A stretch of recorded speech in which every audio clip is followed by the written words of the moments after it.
Hey everyone, welcome back to another video. I am so freaking excited right now because we are coming up on the most important event in track and field of 2022. That is right, or should I say the biggest event of the year, the World Athletics Championships in Eugene, Oregon. This will be the first time ever that the World Outdoor Championships in track and field, or in general athletics, will be here on U.S. soil. It's been every other time it's happened, it's been outside the United States, but a nice little change there to have it in the States. Hopefully everyone is looking forward to seeing this event and whatnot, and hopefully we're going to get some great racing. The weather ain't looking too bad.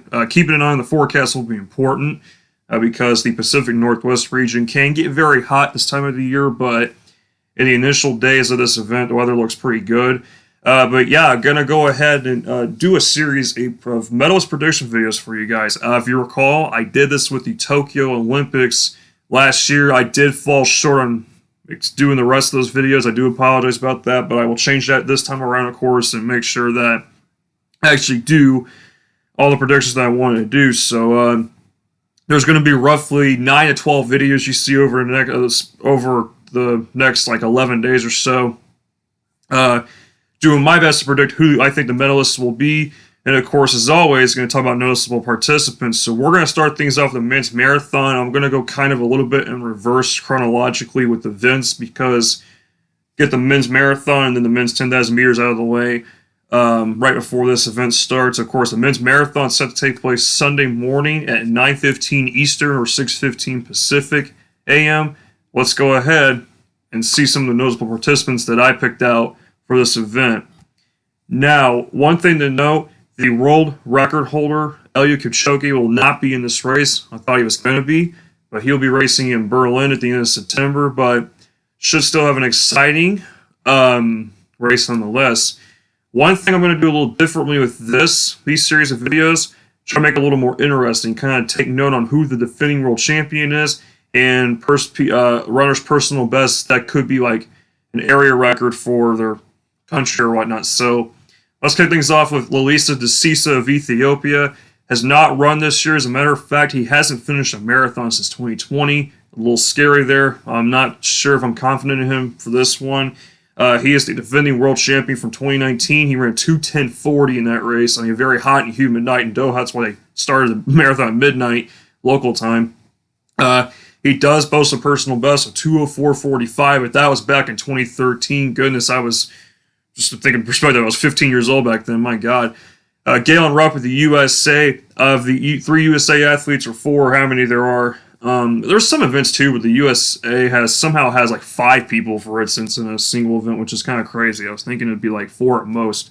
The defending world champion, and then the 3 people who qualified in set event or whatever. But Galen Rupp, I think, of the U.S. athletes in the marathon, has the best chance to medal. But I will tell you this right now, it is not going to be easy. Galen Rupp has also not ran this year, I think, in the marathon, but he does have a personal best of 2:06:07. I think last year he ran 2:06:30 something. I'm not a big Galen Rupp guy. Actually, I'm not even really a fan of him, believe it or not. I'm just not into him personally. Of course, he does have there is some controversy behind him, of course, with Alberto Salazar and all that junk. I'm not going to get into that, obviously.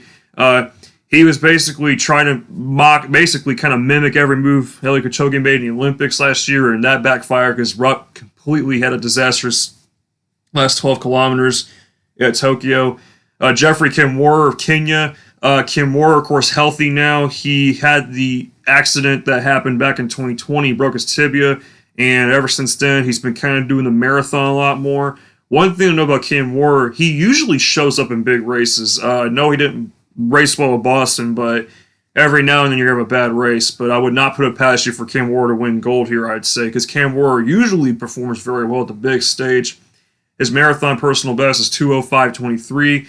Remember, he is the former world record holder in the road half marathon. He ran 59 flat, basically, in 2019 with that. Of course, now it's 57:31, which is absolutely absurd.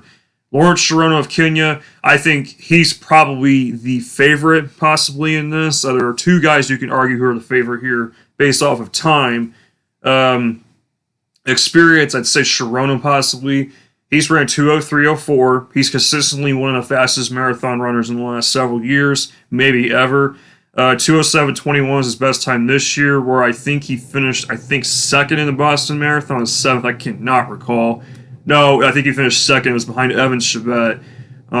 You have Tamirat Tola, I might have pronounced his name wrong, of Ethiopia.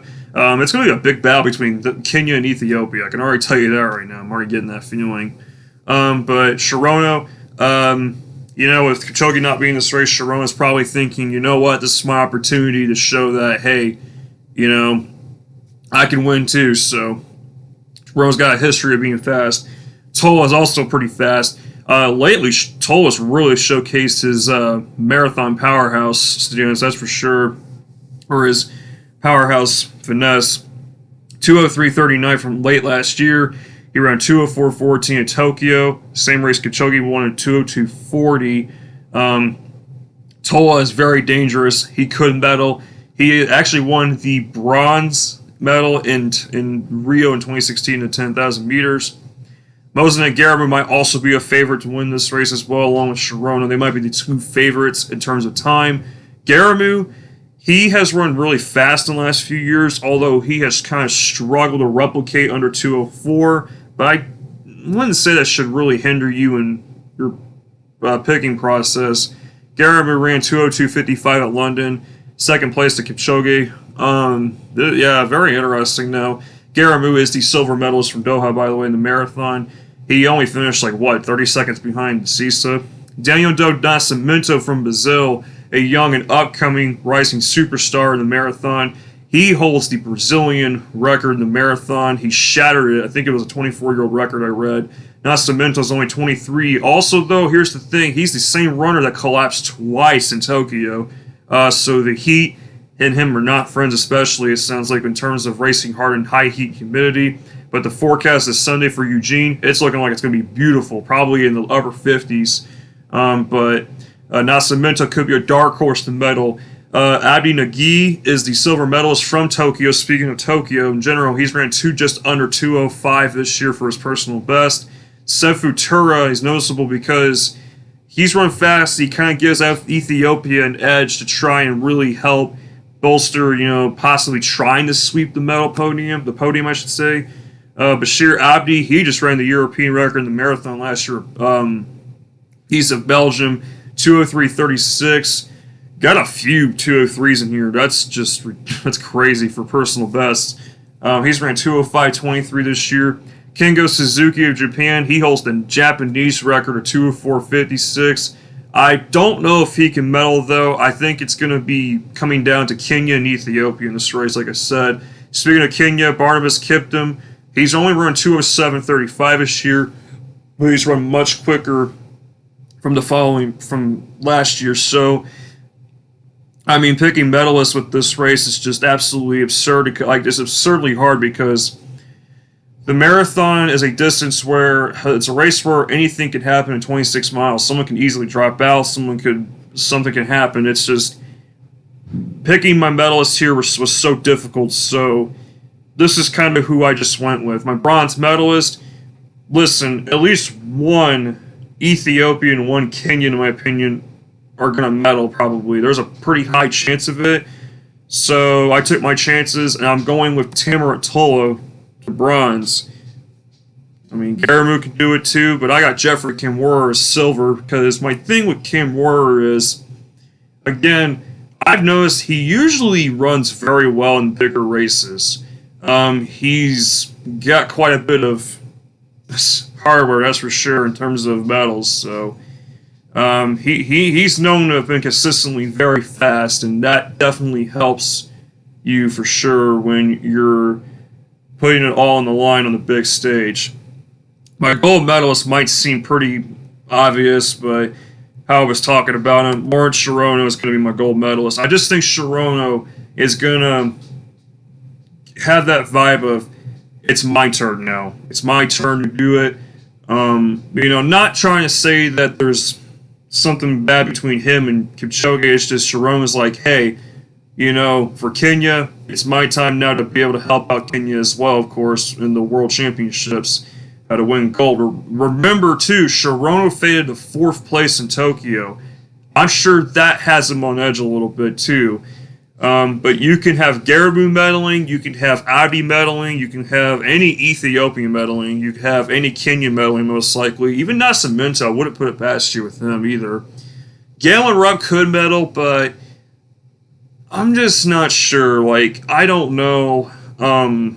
If the race was slower, I mean, Galen Rupp, with it being in Oregon, of course, it's kind of like home. It's basically home field advantage for him. But we'll see. You never know. The marathon can hold some surprises. But appreciate you guys watching. Of course, that was the first again of probably gonna be like 9 to 12 videos. Now, I might be predicting a couple of women's events. We'll see. But the next event that I will predict is the men's 10,000 meters. I will be doing that video. I think I'm going to do that Friday, most likely. So, appreciate you guys watching. Again, the men's marathon, Sunday morning at 9:15 Eastern Time or 6:15 a.m. Pacific on Peacock. I would recommend, I don't know how much Peacock is per month, but I have Peacock, so I'll be able to watch it, of course, and it's going to be really awesome. Looking forward to it. If you guys are looking forward to it as well, stay tuned for more of these videos. I'm looking forward to doing more predictions. It's going to get harder from here, though, but this is going to be awesome stuff. I'll see you guys in the next one. Peace.